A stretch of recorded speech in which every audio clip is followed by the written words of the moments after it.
Is this thing on? Welcome back to Big Mouth, and fancy seeing you here in June. A very welcome, my friends, and especially my enemies. Come in, sit down, no touching. I don't do the touching. And welcome to this week's Mick podcast. It's Saturday. I'm Mick Minas, of course, because it's the fucking Mick podcast. Why would I call it that? You can carry on the conversation with me over on Twitter at Movies TV Mad. Welcome to Big Mouth. Welcome to the Mick podcast. On this week's show, we talk about James Gunn talking about the Suicide Squad. How exciting is that? And there's a bootleg copy of the what's it called? The Birds of Prey Emancipation of One Harley Quinn teaser trailer. And when they say teaser, it really is a fucking teaser. 37 seconds of greatness. Very fast, very pacey. Harley being awesome. Really looks good. It looks like another win for Walter Hamada, everyone. And that's really exciting. It's been a great week if you are a DC fan. I'm also going to talk about the Batman and the Joker maybe being part of the same universe. Now you're going to say to me, but Mick, you keep on telling us you've seen the test screening. I saw a 90-minute test screening. Not everything was in it. That was absolutely blatantly obvious, but I saw enough to come back and tell you guys and girls and the rest of you, right? You gender non-specifics, all of you, the whole world, come and join me here. Look, this is one of my favourite top 10 movies. It's still going to be that.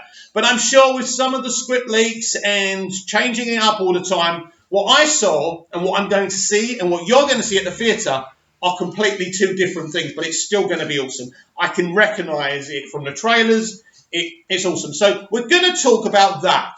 But first of all, we are going to talk about James Gunn on Twitter talking about the Suicide Squad. So this is the kind of stuff. So he was asked by someone, so how's the Suicide Squad coming along? When can the public expect some news or pictures? I crave info. It's the most excited I've been for a DC project in a long time. James Gunn, it's been an unbelievably rewarding experience so far and a real dream come true for me. I'm hoping to release some news very, very soon. He actually keeps on saying that, but hopefully one day we'll get this news. It's very exciting. Let's have a look if there's any. Right. Will the Suicide Squad be music heavy too? Music is an incredibly important part of all my films, both soundtrack and score. So yeah, but it will be a lot different than Guardians musically and in so many other ways. That's very awesome to hear. One of my complaints about the first Suicide Squad, and I love that film by the way, it's a shame we never got the official air cut, but maybe that'll come in the future, is we had great music, great songs, but it also had a bit of a good score to it, but we never got the score. We never got that score. And that's a shame because I love movie scores and I love collecting them and listening to them. I mean, I've got something on Spotify called the DC Cinematic Universe, basically, or something like that. And it's got BBS score, Man of Steel. It's got all of them, basically. But I don't want to... Mainly, I don't listen to songs when I add these scores. They're scores. I like superhero movie scores, especially from the DCEU, and I like listening to them while I'm getting ready in the morning.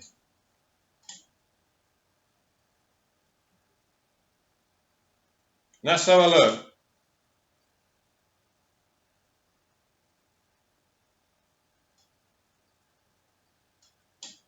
Sorry, I'm just trying to...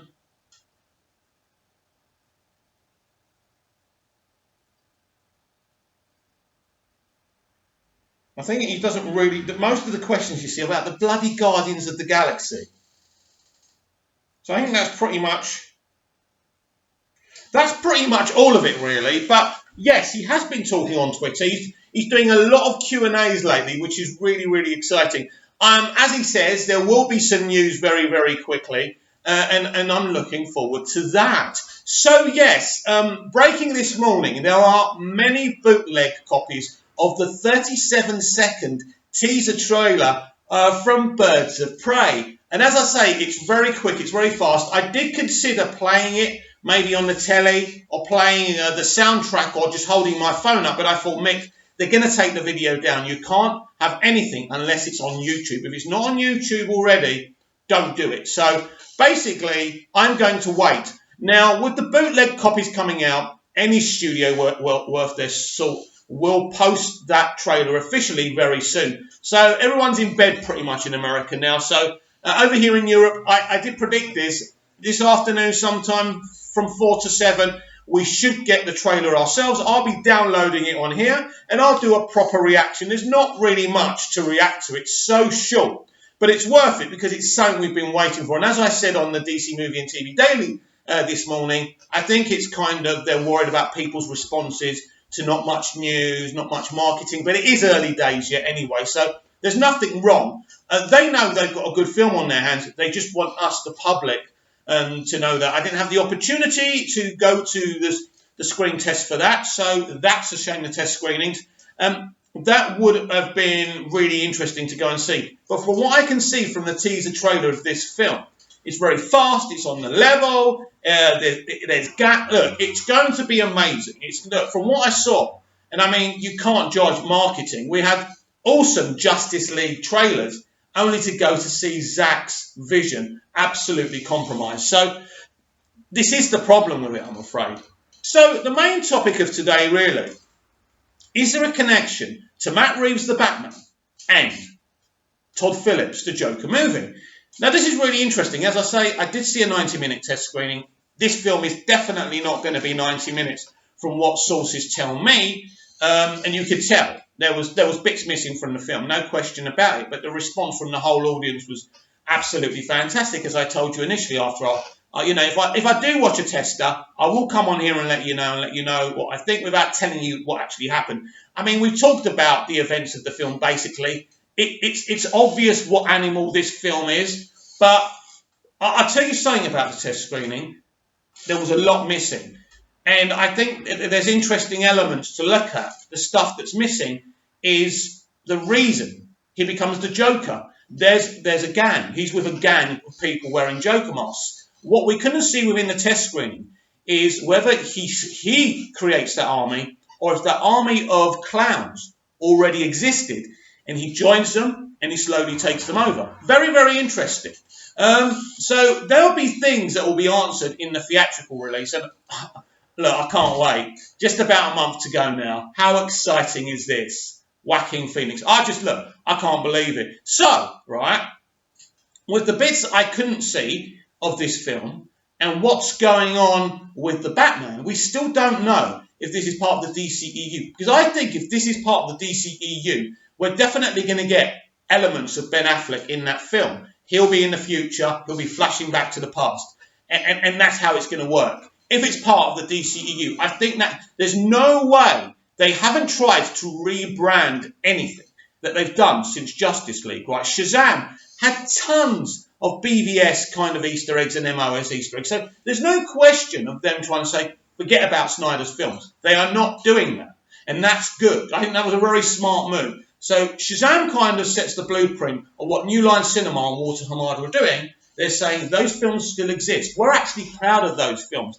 They were divisive films, but they're good films. So that's good. So if the Batman is set within the DCEU, Ben Affleck, I feel, will play some part. I think he was very coy. I'm not the Batman. Sounding like a question, right? Anyway, we will see. That'll be very, very interesting if he does play a part within the Batman.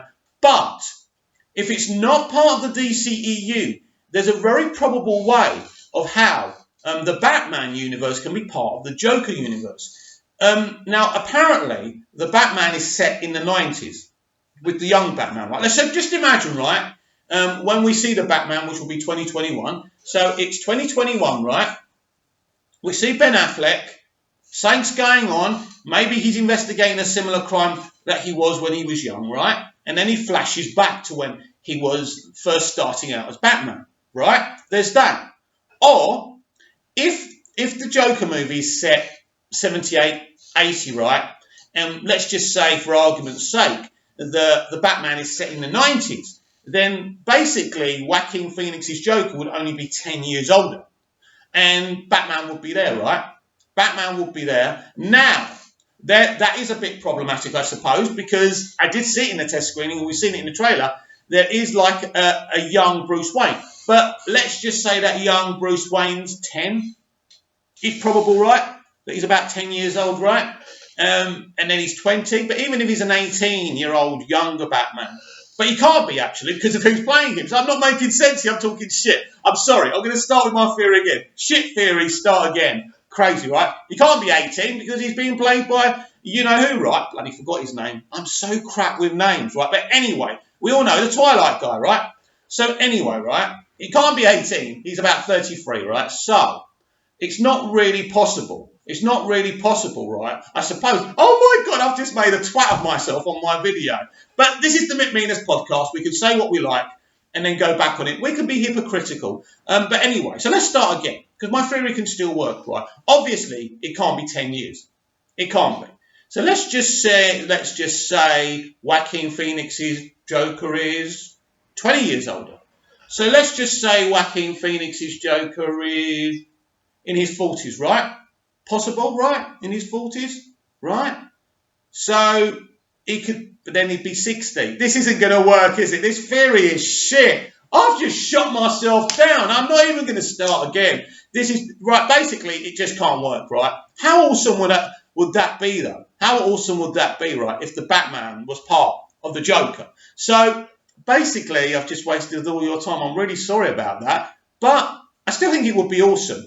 But you're talking about him being 60, so he couldn't really be a 60-year-old Joker, could he?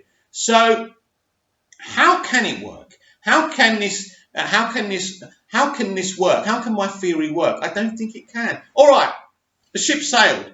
The Batman and the Joker are not part of the same thing, but I kind of wish they were. That would be kind of interesting, wouldn't it? So anyway, that's not going to work, so we move on from that. But it's very interesting when Todd Phillips talks about sequels for the Joker, if Joaquin Phoenix is agreeable. It's a bit of a quandary for Joaquin because he's a guy who hungers to play interesting characters, right? That he can get his teeth into, that he can... I'm not sure. This is why I doubt we'll get a sequel, as awesome as it would be. And Warner Bros. Would certainly want one. I just feel he's a one-off guy. He's going to do this. He's going to get his plaudits. Then he's going to move on. I mean, it's amazing. It'd be amazing if we could get a trilogy out of him. But this is Joaquin Phoenix. Or maybe Joaquin Phoenix feels that it's time for him to be within the mainstream. Maybe it's his time now. There's something on my foot. It's a wire. Oh, my God, it's a wire. Get off. It's really not going well, this video, is it? Sorry about that. So we could get a trilogy. Who knows? It all depends what Joaquin is feeling about this. But what's great is we're getting a one film about this. So that's pretty good, right?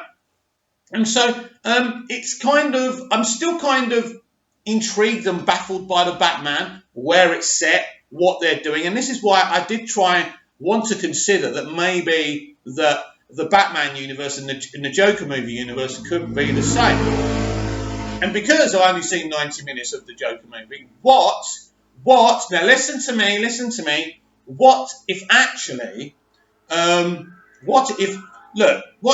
we actually see Batman at the end of the film, right? So let's just say, right, let's forget, right, yeah. Let's forget about the Batman and the Joker movie crossover. That's crap. The Batman's part of the DCEU. My theory of Batfleck being in it stands, right? So anyway, right, so at the end of the film, right, which it kind of just finishes the test screening that I saw. They definitely didn't show us the ending, that's for sure. So let's just say at the end they go 10 years later, and the Bruce Wayne that he kind of tries to make smile is now 20 years old, and he's become Batman. So at the end, he's standing there, and he's going after the Joker. What a great ending that would be. So I do suspect, this is not a Batman story, but, the Joker is part of Batman's universe, like it or not. So I do feel we could see Batman in some form in the Joker movie, which will be really, really interesting. And by the way, Zazie Beetz is not playing Harley Quinn, for people asking me. No, I can tell you that because they've listed her name. So, yeah, so she's not playing Harley Quinn for anyone who's actually interested. So, sorry about that. So, we move on, right, and we look at something, right? And we got any Doctor Who fans in the house? Any Doctor Who fans in the house? I don't know how Chris Chibnall And the BBC take something that I was so passionate about and just take away my excitement for it. And I think that's what season 11 of Doctor Who did. But it's worse than that, because actually I started losing interest in Doctor Who while Stephen Moffat was there. Season 7, but then he reignited me with The Name of the Doctor. He reignited me with The Day of the Doctor. And Peter Capaldi was an exciting casting announcement, but it never hit the heights, and I found his seasons ever so boring. I thought he was a great Doctor. I thought he could have been a better Doctor. But thanks to Stephen and the BBC watering him down so much, and that's what they did. They watered him down. And that's why it didn't work. His first episode was amazing. He was nuts. He was an arsehole. That's what we wanted to see. But all the little girls didn't like that, so it had to become the Clara Show. And this is how shows die. The biggest and the best shows die when producers pay attention to shippers, right? Because shippers are crazy. What are shippers? Shippers are people who watch TV shows and films and are obsessed with the romantic relationship.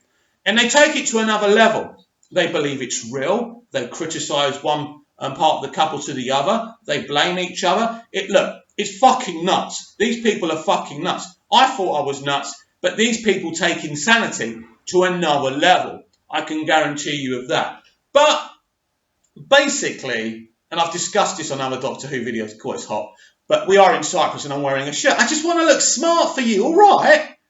All right? So you look at Doctor Who and you look where it all went wrong. And you kind of look at season 5. Season 5 is a really good season, but it's so dramatically different to what Russell did. And they say Doctor Who's about an ever-changing universe, but I think you change things too much and you kind of you pull the ground from underneath people who are watching and you think, well, what the fuck is this? And at first, that was my attitude towards Matt's Doctor and Stephen's Doctor Who. But I do like season 5, and I think elements of season 6 are really powerful and really amazing. I think season 7 was boom. And then it went from bad to worse. And I think when you look at Doctor Who and you look at the BBC, you don't get showrunners to bring in other showrunners to take over from them. And it's kind of this thing with the BBC, have a showrunner, and the showrunner goes, well, I want to leave. Well, you're going to have to find someone to do it before you can leave.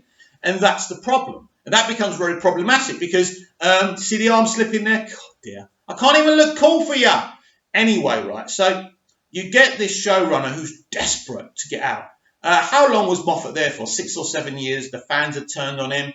It was an unhappy ground. What was it that Mark Gatiss said? Finally, he's free. The BBC have been keeping Stephen Moffat prisoner on Doctor Who. And as much as I didn't like what Gatiss said at the time, it's pretty true. So he literally said, I'm going to get any fucking idiot who wants this job to take over from me so I can get out. And this is what happens. So there's no kind of connectivity between the BBC and the showrunner. So, for example, Chris Chibnall and the BBC really didn't have much communication apart from them checking what he was doing and then reading off the scripts to see if they were acceptable to be on television at that time. Do you know what I mean? So they allowed him to do what he wanted with season 11 and it didn't work out. So now they have a really, really uncomfortable relationship, and this is why people are hearing rumours that he's walked. Now, I honestly don't know if this is true, but you do look at it and you do kind of think, well, maybe there's some truth to it, but nobody's seen him. It's amazing. Nobody's seen him. So that's crazy. So Doctor Who really is a worthless commodity right now. They can shove Jodie Whittaker out to take pictures with people they've paid as much as they want. It's not going to wash. It's gone. It's finished. And until the BBC say, right, to the board of directors, we need to get the best showrunner, the best storyteller, the best mind to give us something special here. Because we could be making millions out of Doctor Who. What have we done here? Russell T Davies did an excellent job, and we buggered it up since he's left. We need someone. Bring in Peter Jackson. Let him do whatever he wants, right? And Peter's a big Doctor Who fan. Yeah, you have to pay him a lot of money, but who the fuck cares? This is Doctor Who. Doctor Who deserves Peter Jackson, and Peter Jackson deserves Doctor Who. And let's cast the right Doctor. Let's bring Murray Gold back, for crying out loud. What? Who made that stupid decision? And unofficially, Murray needed a break. Well, Murray, you've had a long enough break now. Can you come back? So, on Doctor Who, very, very, very sad. And another franchise that a company have fucked up. Star Wars, right? Remember Star Wars, how excited we used to be, how awesome it used to be? Then we had The Last Jedi, one of the most boring, uninteresting films I've ever seen. Now, what is it? What was it that Ryan Johnson and his supporters said? Subverting your expectations. Ryan Johnson subverted our expectations. Unfortunately, sometimes subverting an audience's expectations are what you saw on Seven, and sometimes it's what you got in The Last Jedi. So what he does is, right, he goes, right, Ray, you've got no mysterious past. Shock! Ray hasn't got a mysterious past. That's awesome, Ryan. That's so exciting. All that theorising I've been saying, that she's Obi-Wan's daughter, that Finn's related to Samuel L. Jackson, he's an ancestor of his or something. All that excitement, and Ryan Johnson goes, boom! It's boring. There's nothing to think about. There's no conspiracy. Wow. Thank you for subverting my expectations. He kills Snoke, the most awesome villain in these two films, right? So what does he do? He kills him off. Subverting your expectations. What a shock. What a twist. It's awesome. When I was sitting in the cinema, right, I was like this. You fucking what? I'm stuck with Kylo fucking Ren. He's boring. He's just there crying that his mummy and daddy didn't bring him up properly and masturbating over Darth Vader's helmet. I don't know why he didn't just put it on his todger. Jesus Christ, ridiculous, right? Kylo Ren. Some people, I love Adam Driver. He's a great actor and so much better than these two Star Wars films he's done so far. And of course, he's already completed the trilogy. But Adam's awesome, but his character is shit and boring. And he just doesn't work as a villain, as a threat. It doesn't work for me. Absolutely, right? So, you subverted my expectations, Ryan, by killing off a really good villain, by the way, and leaving the shitty villain, right? So that's how you don't subvert people's expectations. That's the whole point. You know, his supporters say, oh, well, he subverted your expectations. You're just angry because you didn't get what you wanted. No, I don't care if Ray isn't related to Obi-Wan, or Ray hasn't got this, or Ray's not part of this or that. I don't care about my theories. My theories make it exciting. After each episode of Lost, JJ was stirring it up every week. You didn't know where you were. It was awesome. But I don't care that the Lost Island wasn't in space. That was one of my theories. I would have loved that because I'm mad on space and planets and, you know, just stuff like that. But I wasn't disappointed. It was like really interesting to just theorise. So that's not the reason why people were disappointed and angry and frustrated.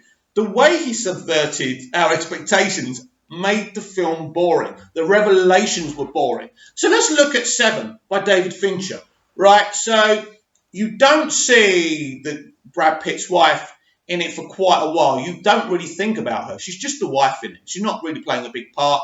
They're there, they're kissing, they're fucking at times. It's pretty much it. It's very clever what David does.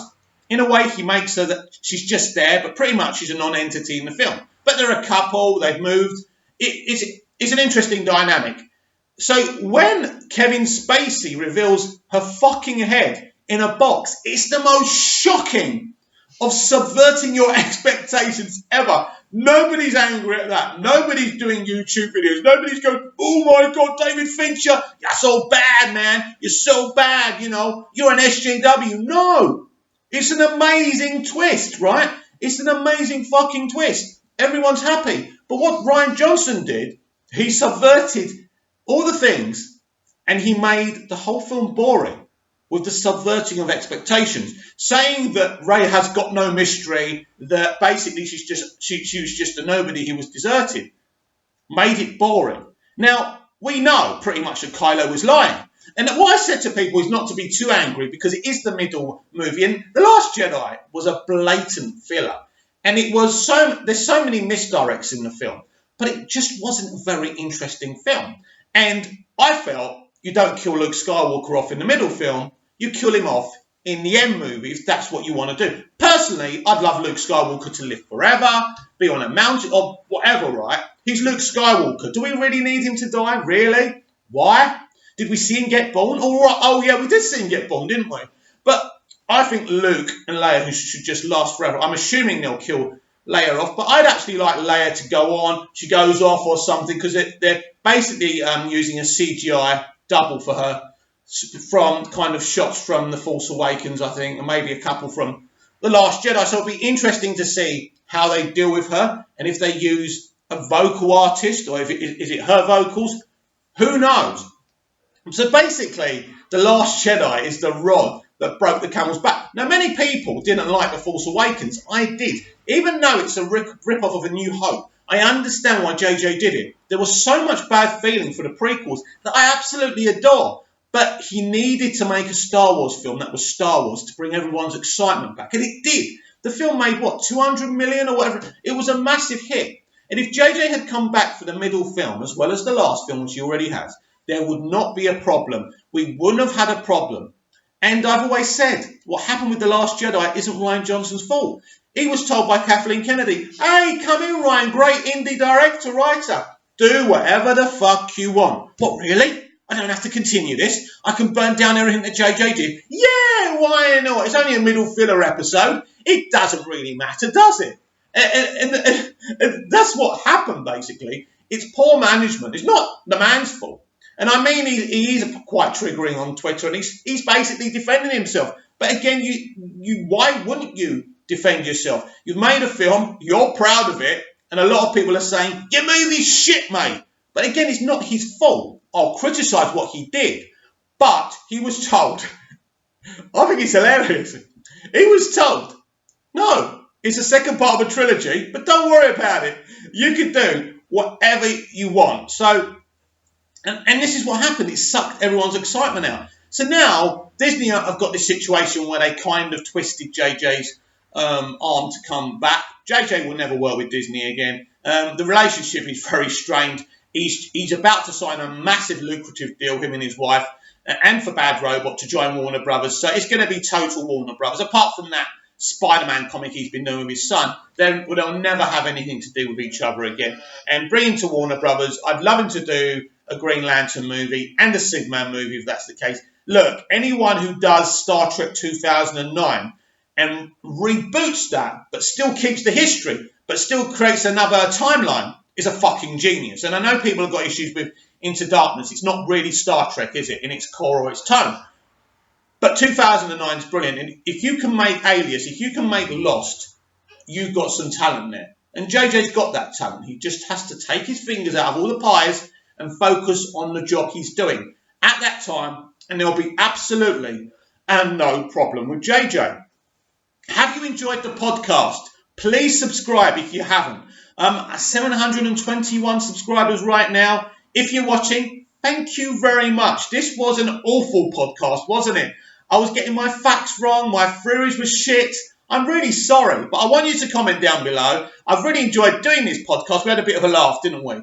And I'll be back tomorrow for tomorrow's DC movie and TV daily. And by the way, it's still the DCEU daily. It's just more expansive.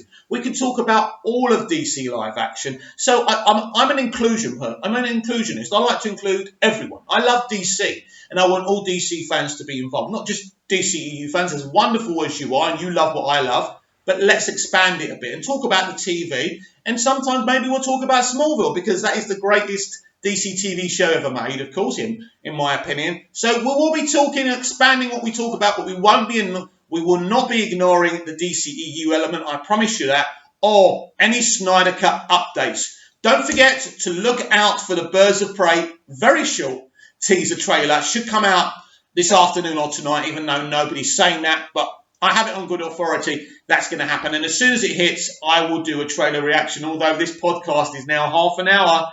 It's going to take forever to upload. So I better go. I shall either see you later on with that teaser trailer reaction or tomorrow.